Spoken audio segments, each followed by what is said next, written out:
A Japanese researcher walked into a room full of 4-year-olds. He placed a pencil in each child's hand. Then he asked them to write their own name. In the United States, many 4-year-olds cannot do this yet. In the UK, many cannot do it either. But in Japan, nearly 1 in 3 children could do more than scribble. They could actually write their names in a writing system containing 71 different characters. When researchers later studied what those children had been doing at home during the first 3 years of life, the answer was surprising. It was not flashcards, it was not tutoring, it was not academic preschool. It was 2 specific cultural habits practiced every day, beginning almost from birth. And by the end of this video, you'll know exactly what they are. More importantly, you'll know how to start using them tonight. Welcome back. This channel is about one thing: the hidden psychology of your child's world. The science many parenting books never mention. The research that can change everything. Today we're going to Japan, not because Japanese parents are perfect, not because their culture is magically smarter, but because the evidence keeps pointing to the same uncomfortable truth. Japanese children, on average, learn to read and write earlier than children in many Western countries, before formal schooling even begins. They do it without tutoring, without worksheets, and without stress. And the reason has nothing to do with genetics. It has nothing to do with some extraordinary school system, because Japanese schools do not officially teach reading and writing until around age 6. The foundation is built at home during the first 4 years by parents doing 2 simple things. Stay with me, because what they do is so simple, you may wonder why no one told you sooner. Let's start with the numbers, because they are remarkable. In 1972, researchers at Japan's National Language Research Institute published a major study.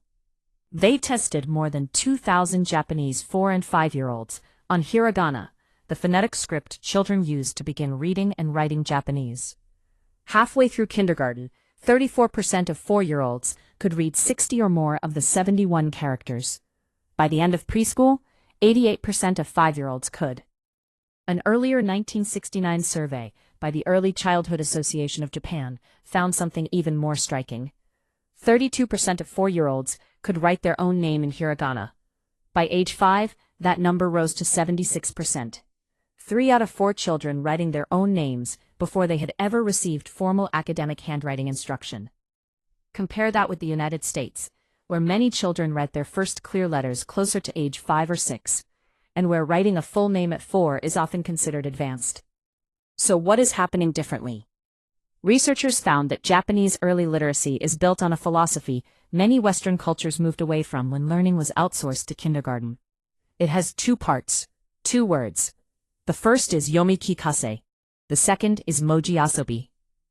Understanding these 2 ideas may completely change how you think about your child and written language. First, yomi kikase. It means reading aloud to children. This is not bedtime stories once in a while. It is a daily ritual, often beginning in infancy. Japanese parents are expected to read to their babies from the earliest months. Schools organize read-aloud sessions. Libraries run programs for infants and toddlers. The culture treats reading aloud as normal, necessary, and joyful.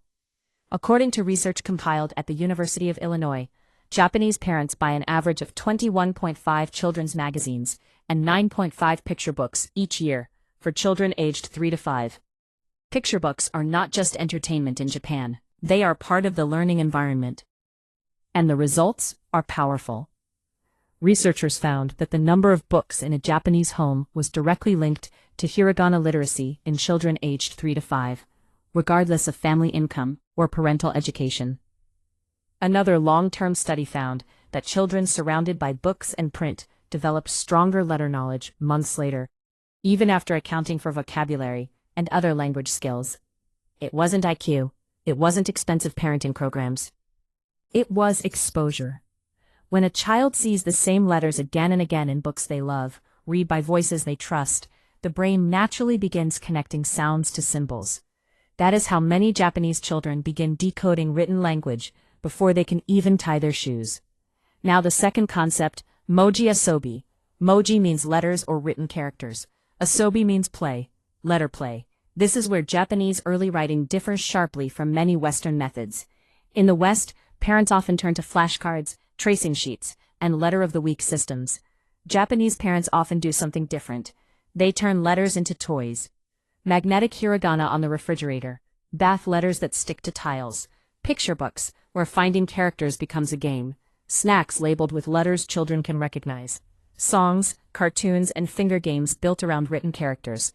This is not instruction, it is immersion disguised as fun. And studies show it works. A 2016 study tracking 5- and 6-year-old Japanese kindergartners found that playful parent engagement with letters at home strongly predicted hiragana's spelling ability. Not just recognizing letters, writing them. Children who played more with letters could produce characters earlier and more accurately than children who did not. A later review of 15 studies confirmed the same pattern. Playful parent teaching was one of the strongest predictors of early writing success. And there is another surprising finding. In 1987, psychologist Nagano tested 77 preschoolers aged 4 and 5. Half practiced tracing letters with dotted lines. Half practiced copying letters by looking at them and recreating them from scratch. The result challenged common assumptions. For children with weaker handwriting skills, copying worked better than tracing, because tracing turns the hand into a follower. Copying forces the brain to observe the shape, remember it, and reproduce it. That is writing, not drawing. There is one more finding you can use immediately. Researchers found that the impact of letter play is strongest before formal schooling begins. The highest leverage period is roughly ages 3 to 4. After that, schools begin direct instruction, and home letter play has a smaller effect. Translation: the early years are not just helpful, they are the prime window. By age 5, the opportunity narrows. By age 6, school takes over. Parents who wait for school to teach writing often miss the easiest and most natural stage for learning. Now let's be honest, Japanese literacy development is not perfect, and it is not fully transferable. Hiragana is easier to learn than English spelling. Each character usually maps to one sound. English letters can represent many sounds depending on context.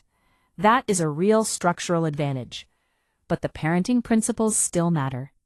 Researchers also found that when parents became too pushy, turning playful learning into pressure, stress increased, and children's performance did not improve. There is a sweet spot. Too little exposure, the foundation never forms. Too much pressure, motivation collapses. The magic is in the playfulness. So what can you do? Principle 1. Daily yomikikase. Choose a time, morning, bedtime, after dinner. Read aloud every single day, not as homework, as connection. Principle 2. Saturate the environment. Put letters on the fridge, put books at eye level. Write their name where they can see it daily. Let print become normal. Principle 3. Play, don't pressure. Skip endless worksheets. Write birthday cards together. Let them copy names. Make grocery lists in giant letters. Leave playful notes to decode. The brain learns writing by producing writing, not by tracing dotted lines forever. Principle 4. Respect the 3 to 4 window. If your child is between 2 and 4 years old right now, you are in the highest leverage stage of early literacy. You do not need a curriculum. You need a book, a marker, and 10 minutes a day. Here is what I want you to remember. A child who writes their name at 4 is not simply gifted. Often, it's a child whose environment made letters as familiar as faces. Japan understood this long before modern research explained it. Not through drills, not through pressure, not through academic stress, through reading aloud, through letter play, through surrounding children with written language the same way we surround them with spoken language, and trusting the brain to do what brains naturally do. 2 words. Yomikikase. Moji asobi. Read aloud. Play with letters. That was the Japanese secret. And now it's yours. If this video changed the way you think about your child and writing, subscribe. Every week we explore the real science of child psychology.